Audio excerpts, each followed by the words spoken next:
This week, I've got something special to share with you. Now, if this episode isn't pertinent to you at this exact moment in time, great. I'm very happy for you. But there may come a time in all our lives when this could be helpful. Introducing my breakup guidebook. You asshole. You never understand me. Sometimes I feel like you don't even listen to me. We are done. I swear to God, I will never utter your name again. I'm sorry. I was just talking to Siri. She's refusing to tell me where the nearest ice cream is.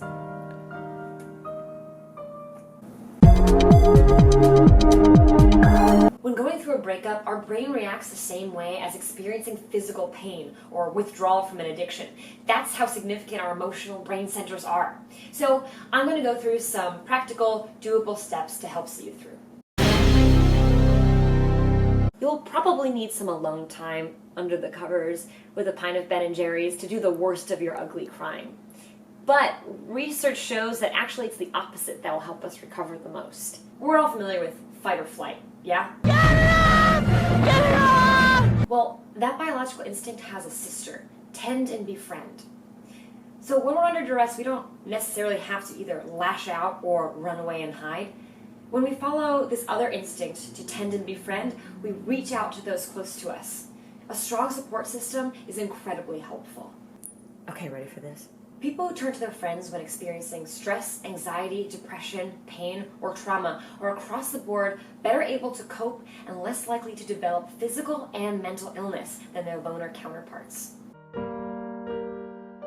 That's a lot to throw at you. As always, check the references at the end of the episode to let all that science really sink in. Believe that your family and friends are there for you, just like you would be there for them in their time of need. Why do we listen to sad songs when we're sad anyway? Well, some scientists looked into this. We experience connection, catharsis. There's empathy and emotional relief. That message that we're not alone in this feeling. There's something called downward social comparison. At least I don't have it as bad as they do. Listening to sad songs triggers our imagination, leading to a creative working through of our heartache. And there's also aesthetic beauty in sad music that we actually find to be pleasurable. As long as this all doesn't lead to ruminative behavior. Which means you need to know when to stop listening to purely sad songs and start listening to what I like to call power songs.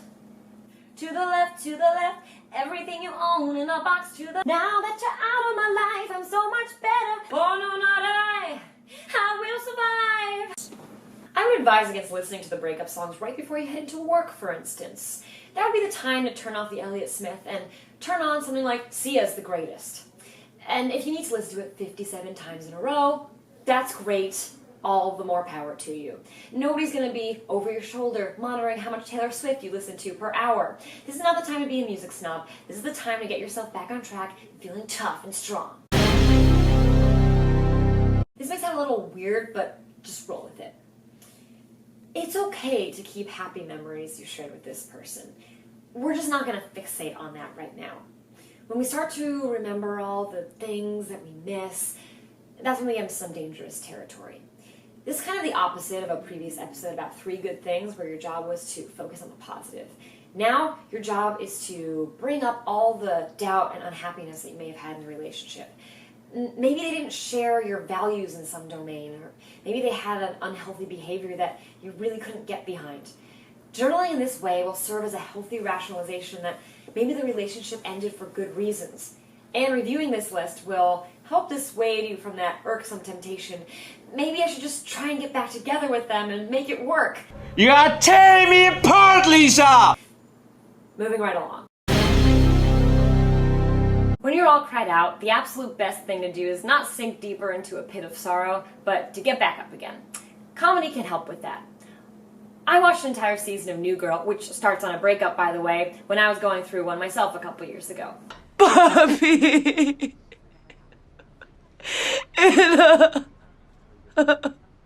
cup! Even when you don't think you feel like laughing, you're usually better off when you do. Laughter soothes physiological tension, reduces stress, and improves mood. The adage about laughter being the best medicine isn't too far off. Laughter therapy is actually being used to treat cancer. Cancer, people. If folks are using comedy to get over the big C, then you can use it to get over that big D. What? D stands for dead relationship, obviously. So pick your sitcom and binge a little. It's okay, I give you permission.